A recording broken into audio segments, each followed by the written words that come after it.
All right, week two, just reset the table and get things wired for this week. Starting with a good week of practice. Obviously, going up against a good team in the Vikings. Uh, have a lot of respect for Coach Zimmer.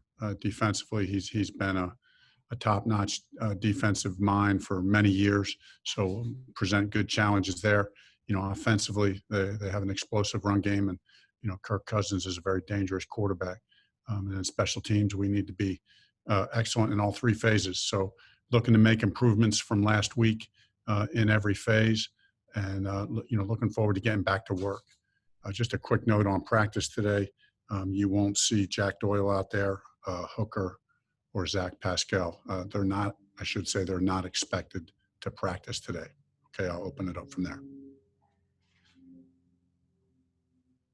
All right, we'll start with Stephen Holder.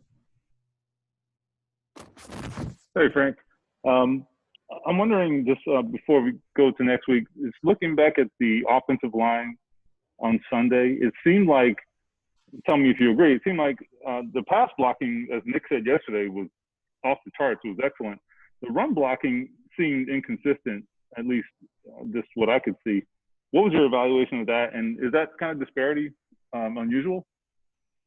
I give Jacksonville credit to a couple things. I would say, Stephen. One, I do give Jacksonville credit on how they played the run. They're pretty stout up front, and they did a good job.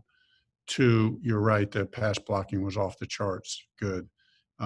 In the run game, what I would say, the way I would define what happened in the run game was, it seemed to me that, or not seemed to me, looking at the tape, we were pretty productive on a lot of our no-huddle runs, and then we struggled a little bit in the huddle with some of our runs.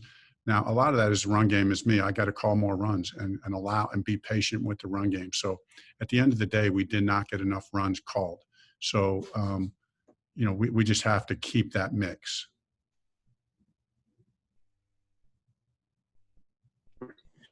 We'll go Joe Erickson. Frank, when you guys looked at the running back screen game over the offseason, what did you guys need to improve to make that better? It obviously looked good on Sunday. Yeah, I mean, we did. We worked very hard, and I give the coaching staff a lot of credit. When we do our self-scout stuff right after the season, we just were not happy with our screen game. So, Nick and I just sat down and just said, hey, we really challenge the guys. Let's each one of us kind of do individual study in our area.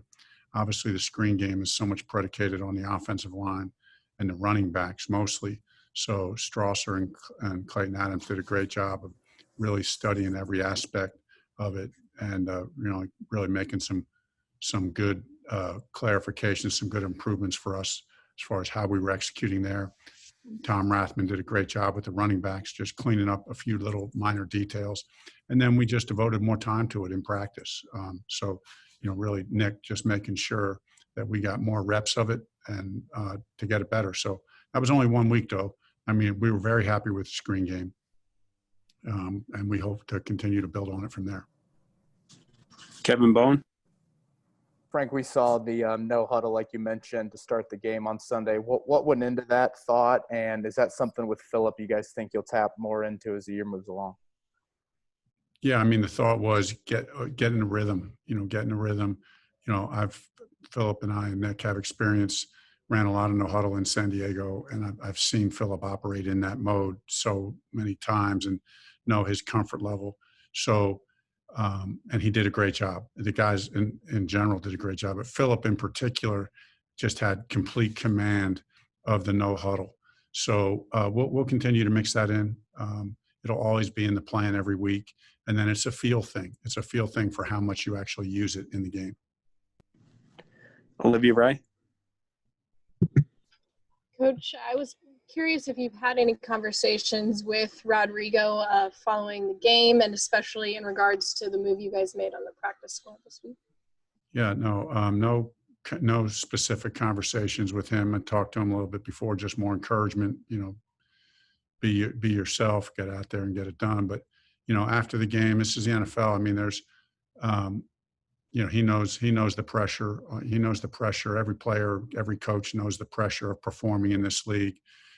So when you sign guys, Chris and I had talked about signing having an extra specialist on the practice squad anyway. I mean, it's pretty common I think there's probably, about half the teams in the league that have an extra specialist on their roster. So just thought that was the best thing to do for our team.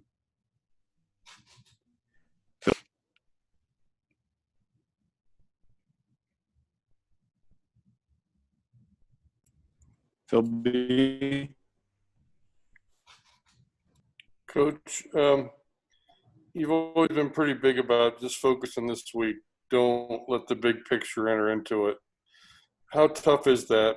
You got the Vikings who lost big at home. They're coming in. You got 2 0-1 teams. How tough is it not to think about, well, we don't want to be 0-2 in the big picture? Yeah, it's really not that tough. I mean, every week is its own deal. We talk every week about it's just about the preparation. It's about the process. Those are outside circumstances that, that really don't play into your preparation, and they just can become a distraction, and they really don't put you in the right mindset for the best practice and for the best play. Some people would say, well, doesn't that motivate you more? No, I think what you find over the years is we're not talking about motivation. We're talking about execution and playing good football. And so what gets you ready to play good football and what fuels emotion is good execution. And the way to focus on that is paying attention to the details in practice, in meetings. Thinking about 0-1 or 0-2 or 1-1 does nothing to prepare you to execute on the field. Thank you. We'll go 3 more. Zach Kiefer. Frank, as gutted as you guys were for Marlon, and I get that. Was there ever a moment, Monday or Tuesday, when you guys said, we're really glad we drafted Jonathan Taylor when we did? You couldn't have foreseen this, but in the situation you're in, you got to feel like your backup is in a pretty good spot.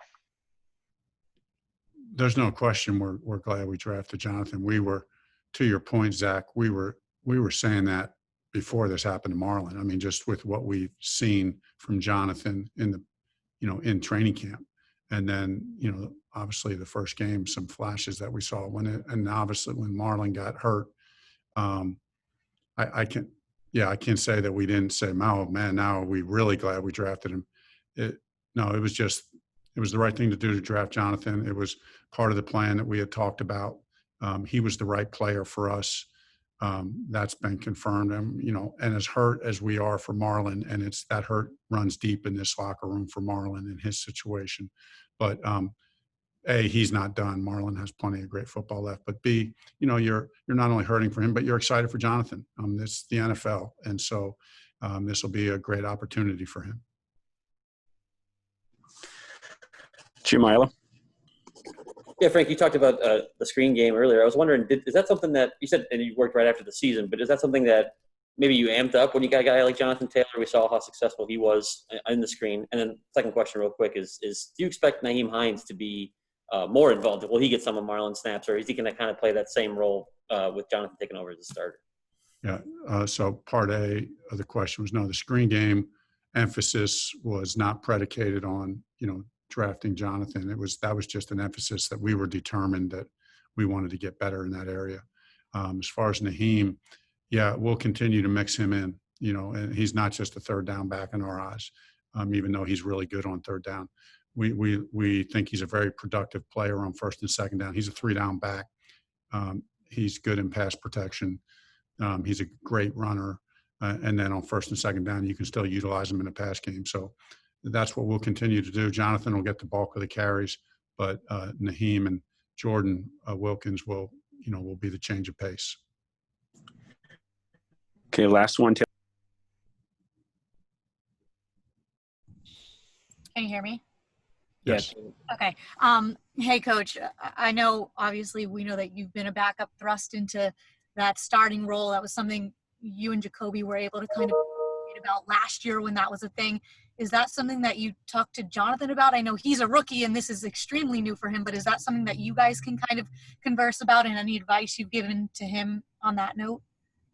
Yeah, no, fair question. I have not talked to him on that note relating. it is similar in some ways, but different. The position, easier for me to talk to Jacoby. But, Jonathan, I think, has been in this mindset of, he's been a star and a starter all his life. So for him to step into this role, I think is a pretty easy transition for the mindset and the person that he is.